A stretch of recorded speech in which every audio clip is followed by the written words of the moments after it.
سلیمان پوچھ رہے ہیں فضہ سے، اور پھر فضہ سے کہتے ہیں فضہ ایک بات تو بتا، تو کون ہے؟ تو روح القدس کو دیکھ لیتی ہے، اسے محسوس کرتی ہے، گو وہ نظر نہیں آتا، لیکن تجھے پتا ہے روح القدس ہے۔ جبریل اس کا ہاتھ پکڑ کے اندر لے جاتی ہے، حالانکہ وہ نبیوں کو بھی نظر نہیں آتے۔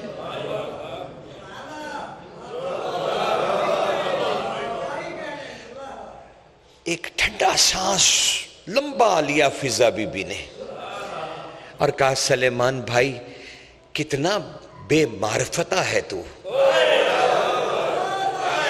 وہ تو مجھے پہچانتا نہیں، حالانکہ تو درجہ ایمان کی آخری حد پہ ہے۔ سلیمان بھائی تجھے میں سمجھ میں نہیں آئی، جب میں سمجھ میں نہ آئی تو وہ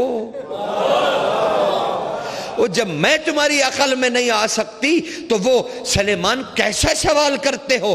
او سلیمان میں نہیں دیکھ سکتی، جس نے حجاب اللہ کے پیچھے کیا ہے وہ دیکھ لیا، میں نہیں دیکھ سکتی۔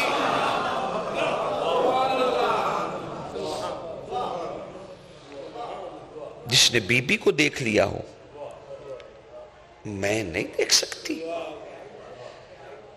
کائنات کی دوسری سب سے بڑی فضیلت فضہ کے پاس، آیت یاد ہے نا، فالزاجرات زجرا فالتالیات ذکرا، یہ رہے، یہ ابھی تمہیں جگہ جگہ آیت مبارکہ کام دے گی۔ بس میں نے زحمتوں کو تمام کیا، کچھ لمحے مصائب کے لیے بھی رکھنے ہیں۔ اللہ اکبر۔ کائنات کی دوسری فضیلت، شہزادی عالیہ کا لباس مبارک کائنات میں کسی کو نہیں ملا سوائے فضہ کے۔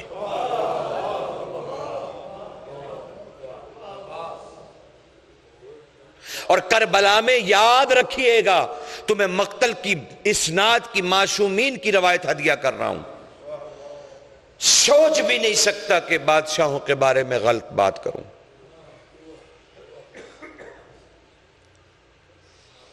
کربلا میں سخی حسین نے خود خواہش کی،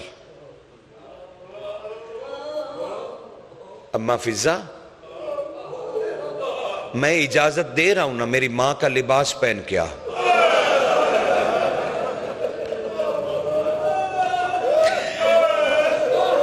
فضہ تڑپ کے گر پڑی قدموں میں، کہا مولا کیا کہا آپ نے؟ میں فضہ اور لباس سیدہ؟ کہا ماں حسین کی مجبوری سمجھ۔ کہا علمان الحفیظ کیا ہوا شہزادے کو، تاجدار حرم کو؟ کہنے لگے بس اتنی سی خواہش ہے، میں جانا چاہتا ہوں، تو میری ماں کا لباس پہن کے آ، کچھ دیر زمین پر بیٹھ، میں تیرے زانوں پہ اپنا سر رکھ کے اپنی ماں کو یاد کرنا چاہتا ہوں۔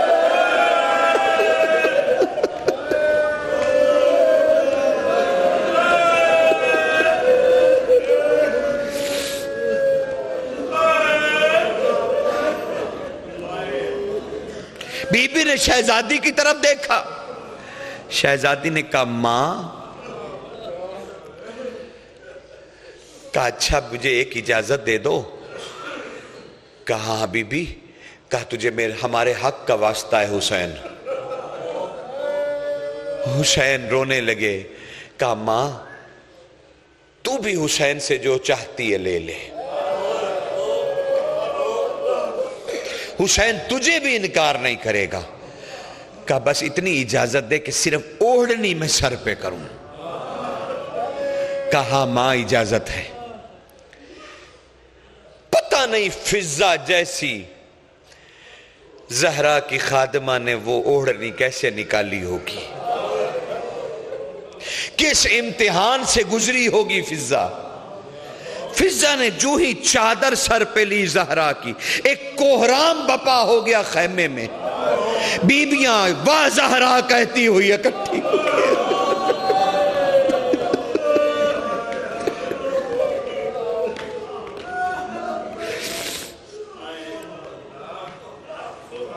شہزادے نے ماں کا اوڑھنی کو چوما، زانوں پہ سر رکھا. یہ فضہ کی سب سے اعلیٰ ترین فضیلت ہے.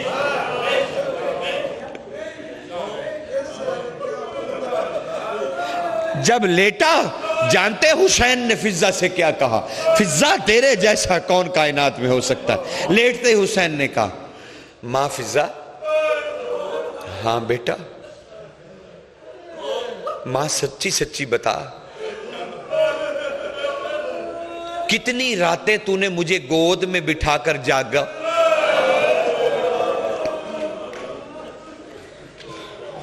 ماں تسبیح کرتی تھی اور تو مجھے گود میں بٹھا کے بیٹھی رہتی تھی ماں کے مصلے کے پاس. ہاں بیٹا بہت بات ہے. ماں حسین جانے لگے ہیں شہادت کے لیے. کہا اچھا ماں فضہ آپ کو یاد ہے میں اور حسن بھائی خوش خطی کا مقابلہ کیا کرتے تھے. آپ کبھی حسن کے ساتھ ہو جاتی تھی، کبھی میرے ساتھ. پھر ہم ماں سے فیصلہ کروایا کرتے تھے، ماں نانا کے پاس لے جاتی تھی. کہا ہاں بیٹا، پر حسین اس وقت کیوں یاد کر رہا؟ بس ماں کوئی بات نہ کرو نا. پھر جانتی ہو میں اور میرے بھائی کھانا مل کر کیسے کھاتے تھے؟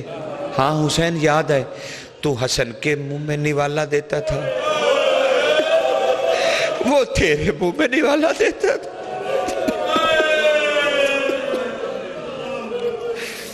کہا ہاں ماں یاد ہے. کہا ہاں.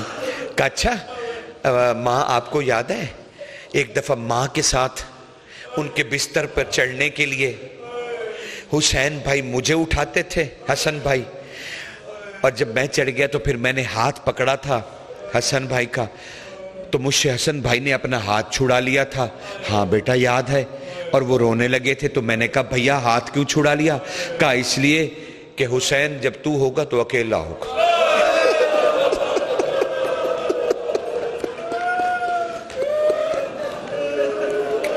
کہا بیٹا یاد ہے. کہا اچھا ماں تجھے وہ یاد ہے؟ زانوں پہ سر رکھے حسین، بہنیں پاس بیٹھی ہیں، حسین اپنے بچپن کو یاد کر رہے اور کہہ رہے ماں تجھے یاد ہے جب بابا علی آتے تھے ہم کیسے دوڑ کے بابا کے کندھوں پہ چڑھ جاتے تھے؟ ہاں یاد ہے. ماں یاد ہے میری زلفوں میں ید اللہ کیسے پھرا کرتا تھا؟ کہا ہاں یاد ہے. تو حسین یہ کہہ کر دھاڑے مار مار کے رو کے اٹھ بیٹھے.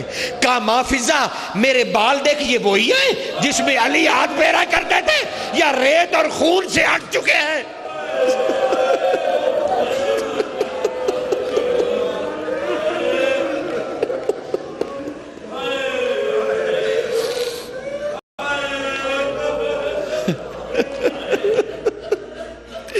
ہائے حسین تو کس وقت کیا یاد کر رہا ہے؟ کہا ماں تجھے یاد ہے نانا اپنے منہ میں لقمے چبا چبا کر مجھے دیتے تھے اور میری بغلوں میں ہاتھ دے کے ہلاتے تھے، اور جب میں مسکراتا تھا ہنستا تھا تو اپنی زبان میرے دہنے مبارک میں دے دیتے تھے، پھر میں چوستا تھا، پھر نانا باہر نکال لیتے تھے، پھر میرے پیچھے بھاگتے تھے، میں آگے آگے ہوتا تھا، نانا میرے پیچھے پیچھے ہوتے تھے.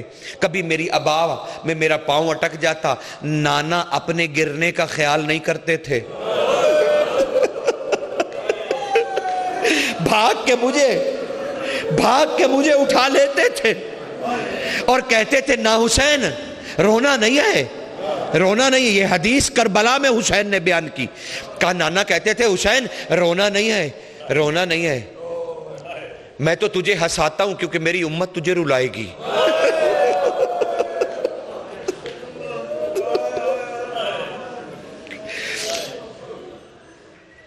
اچانک اٹھے اور کہنے لگے ماں فضہ تنہائی میں تجھ سے بات کر. خود بی بی فضہ نے روایت کیا ہے النوران میں، بی بی کی شوان عمری ہے النوران عرب میں. ساری باتیں وہاں سے تمہیں ہدیہ کر رہا ہوں. کا تنہائی میں تجھ سے بات کرنا چاہتا ہوں. فضہ بی بی اپنی زندگی میں ماتم کیا کرتی تھی اور کہتی ہائے حسین وہ تنہائی میں کی ہوئی بات تیری. جب تنہا ہو گئے اہل بیت سے, ہاں حسین بادشاہ میرے مالک کیا بات کرنی تھی مجھ سے تنہائی میں؟ کہا اماں فضہ ایک وعدہ کر. ہاں بیٹا تیری کنیزی میں ہوں, ماں قربان جائے.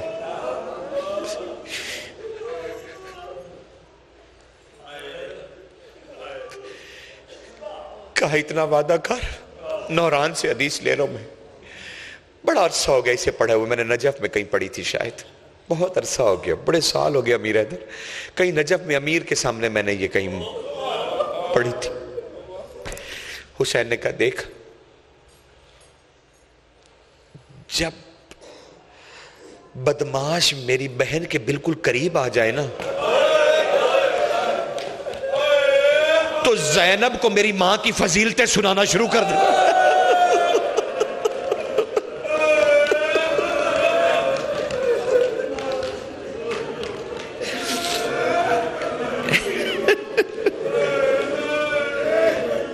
اس کی توجہ بدماشوں کی طرف نہ ہونے دینا, عصمت و طہارت کی باتیں کرنا. میری بہن اپنی ماں کے فضائل پر بڑی خوشنود ہوتی ہے. میں چاہتا ہوں اس تکلیف کے لمحے میں علی کی بیٹی اپنی ماں کے فضائل میں گم ہو جائے. ہاں بیٹا وعدہ ہو گیا, وعدہ ہو گیا, ایسا ہی کروں گی. کہا ماں ایک اور وعدہ کر. کہا ایک لمحہ دربار میں آئے گا, ایک لمحہ دربار میں آئے گا, بس آج مجھے نا وہ نجف والی حدیثیں پڑھنے کی اجازت دے دو جو علی کے سامنے پڑھی جاتی ہے. اس سے بڑی سند کیا ہوگی ان مصیبتوں کی. کہا فضہ مجھ سے وعدہ کیجئے ایک دربار میں ایک لمحہ آئے گا جب میری بہن گرنے والی ہو جائے گی, لڑکھڑا جائیں گی. ماں میری بہن کو گرنے نہ دینا, شرابیوں کا دربار ہوگا. ہاں بیٹا وعدہ, وعدہ رہا, وعدہ رہا. اب جانتے ہیں حسین نے جب یہ بات ختم کی تو فضہ کے دونوں ہاتھ پر کیا کیا فضیلتیں فضہ تجھے خدا نے دی, اس کنیزی بطول میں تجھے کیا کیا ملا. ہاتھ پکڑے حسین نے, بوڑھے ہاتھوں کو اٹھایا, چوما اور اپنی آنکھوں سے لگایا. اور جانتے ہیں چوم کے کیا پڑا؟ فزاجراتی زجرا فتالیاتی ذکرا. وہ بدماشوں کو ڈانٹنے والوں کی قسم, اور اس حالت میں بھی ذکر کرنے والوں کی قسم. بس وہ مجھ سے لبا سنو, وہ دربار میں پڑھوں گا میں بی بی فضہ کی شہادتی, لیکن وہ حسین نے جو کہا تھا دربار میں وہ دونوں لمحے میرے سے سن لو. اور تمہارے پاس امانت ہے, اسے خود بھی بیان کرنا اپنے گھروں میں جا کر.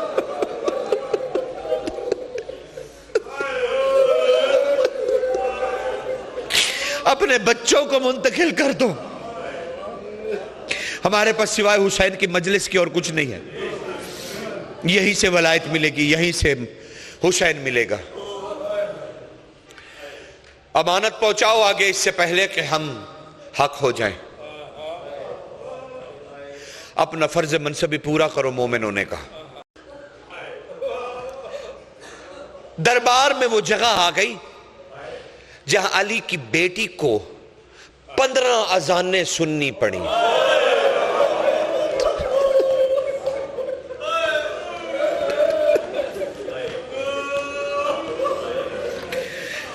ہائے, ہوا کیا تھا؟ کیوں رکا قافلہ, کیوں رک گیا؟ دو واقعے بڑے اہم ہیں اس جگہ کے, حمیدیہ کے.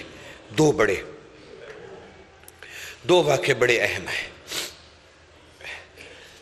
کیا کروں، اپنے بس میں نہیں رہتا، میں مشکل ہو جاتا ہے، تمہیں بھی زحمت ہوتی رہتی ہے، اور میں کیا کروں، میری روح بوجھ اٹھائے تو میں بتاؤں۔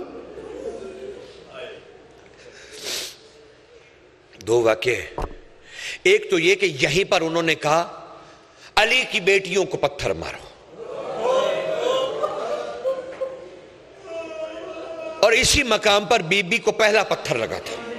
وہ بی بی جس نے سارے راستے اپنے بچوں کو یاد نہیں کیا، پہلے پتھر لگنے پہ کہا یا اونو محمد۔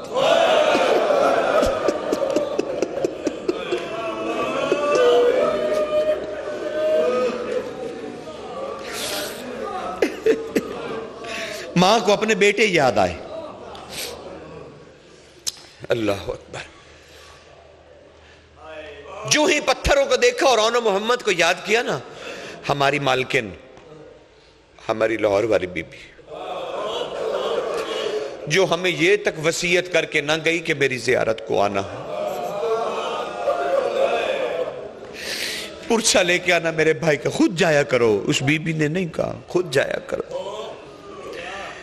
اس لاہور والی بی بی نے، ہماری سیدہ نے، جو ہی یہ سنا بازار میں آگے بڑھی اور کہنے لگی لا تعارفک ہے، گونج۔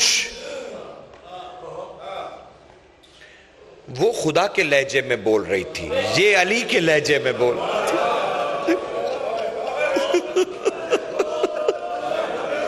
کہا تم اتنا بھی نہیں جانتے، اور یہ تمہارے نبی محمد کی بیٹی ہے، علی کی بیٹی تو میں ہوں۔ پتھروں کا رخ ادھر ہو گیا۔ سالبی روایت کرتے اور زہری کہتے ہم نے امام سجاد سے خود سنا کہ میری ماں رقیہ بی بی پتھروں میں اتنی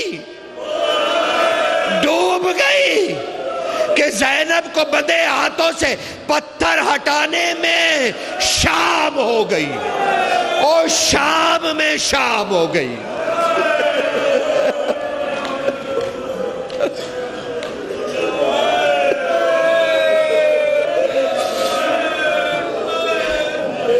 تب فضا آگے بڑھی اور کہنے لگی بی بی کالا رسول اللہ صلی اللہ علیہ وآلہ وسلم، فاطمہ بضعۃ منی۔ جو ہی آواز بطول کی گونجی، عالیہ نے چہرہ گھما کے بی بی کو دیکھا۔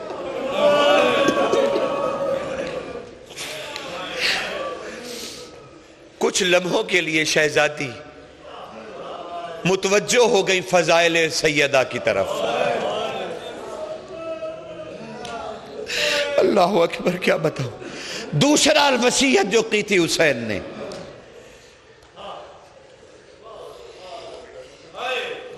مجھے نہیں پتا اس کے بعد ہم شہادت بی بی فضہ کی پڑھ پائیں گے یا نہیں پڑھ پائیں گے۔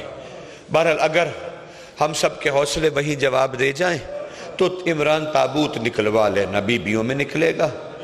ہاں، وہ بیبیوں سے درخواست ہے، بیٹیوں سے، کہ اگر اس سے آگے نہ پڑھا جا سکا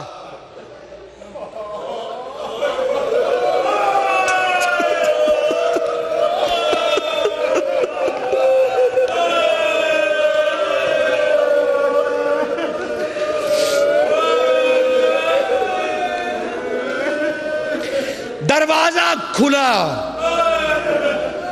قصر سبز کا، قصر خضرا نام تھا اس محل کا۔ بڑا چوبدار دروازہ کھلا۔ جو ہی دروازہ کھلا قیدیوں کی جھلک نظر آئی۔ جانتے ہیں استقبال کیسے کیا امت نے؟ مسخروں کا ایک دستہ، مسخروں کا ایک دستہ سجاد کے ارد گرد طبل بجا بجا کے ناچنے لگا۔ علی کی بیٹیاں دیکھتی رہی۔ بیٹھ گیا یزید۔ جنگ کے حال سنائے جانے لگے۔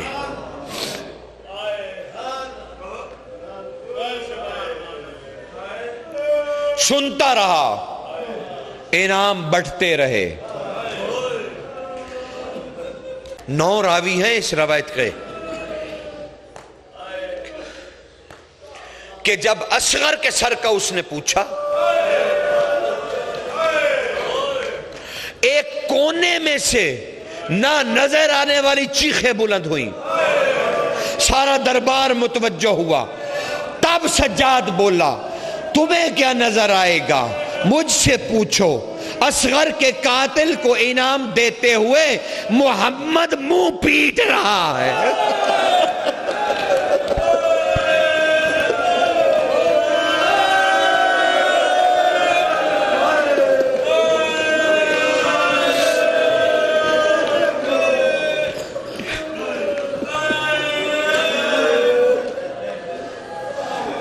بس تابوت کی میری بیٹیاں تیاری کر لیں، میں نہیں پڑھ پاؤں گا آگے، لیکن یہ روایت مکمل تمہارے لیے کیے دیتا ہوں۔ جو حسین نے کہا تھا جب میری بہن لڑکھڑانے لگے، ماں اسے تنہا نہ چھوڑنا، وہ غم سے نڈھال ہوگی، وہ کہیں دکھی نہیں ہوئی لیکن اس وقت ہوگی۔ کہا یزید نے بیٹھ کے پوچھا اچھا، تب ابن سعد کا خط لیے ہوئے آگے بڑھا،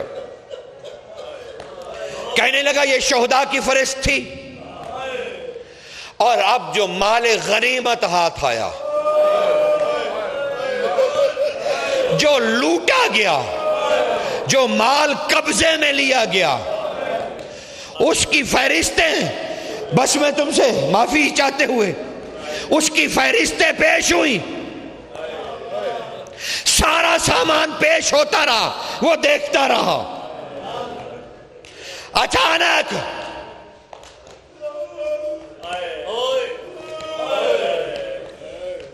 کیا بتاؤں، حوصلہ رکھنا، اچانک اس نے کہا علی کی بیٹی کی چادر، اس نے کہا پیش کی جائے۔ جانتے ہو کیسے پیش ہوئی؟ شمر کے لیے ایک علیحدہ دروازہ کھلا، وہ بڑی شان سے اندر داخل ہوا۔ اس کے ہاتھ میں کیا تھا؟ ایک ہاتھ میں زلفوں سے پکڑا ہوا عباس کا سر تھا، دوسرا نیزے کے اوپر، اور نیزے پہ زینب کی چادر۔ وہ لے کے سامنے آیا، اس نے کہا معاذ الراس، یہ سر کس کا ہے؟ کہنے لگا عباس کا۔ کہا معاذ الردا، کہا یہ اس زینب کی۔ یہ کہہ کے اس نے ایک ہاتھ سے عباس کا سر اس کے قدموں میں پھینکا، اور زینب لڑکھڑا گئی۔ فضا نے دوڑ کے زینب کو پکڑا، اللہ اکبر۔ اس نے کہا مسک الرداء، لاؤ میرے سامنے محمد کی بیٹی کی چادر پھینک۔